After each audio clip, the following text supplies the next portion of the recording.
In your book, I mean, you start, your credo is about how you say, I mean, the most important phrase is, I don't know. Well, yeah, I really see that that whole idea that atheists have certainty is, I believe, a complete myth. I know the hardcore atheists. You know, I know Dawkins, I know Hitchens. You know, I know Harris, I know Dennett. I know the guys, and I've never heard any of them say that they are certain there's no God.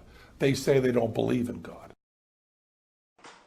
I suppose the one that is most often asked is, how can I say I know there's no God? And these are from people who don't understand the ABC of the atheist argument, which is that we don't say and can't prove that there's no God, but we will say there's no good evidence, and there's never yet been evolved a good argument for saying that there is. That's why we're more modest than we perhaps look sometimes.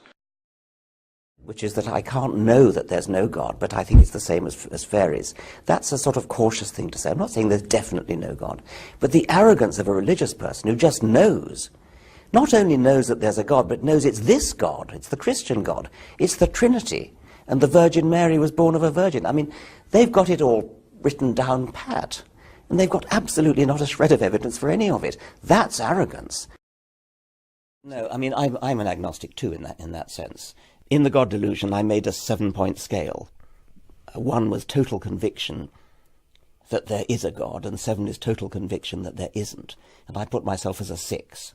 Okay, so that's kind of agnostic, but veering towards atheist. And I would be a 6 with respect to fairies and pixies and werewolves and things like that. There's no discourse which enforces humility more rigorously. I mean, scientists, in my experience, are the first people to say they don't know. I mean, if you get a scientist to start talking off his area of specialization, he or she immediately starts hedging his bet, saying, you know, I'm sure there's someone in the room who knows more about this than me, and of course, you know, all the data's not in. I mean, this is the mode of discourse in which we are most candid about the scope of our ignorance. It's not the point I was making there, but it does.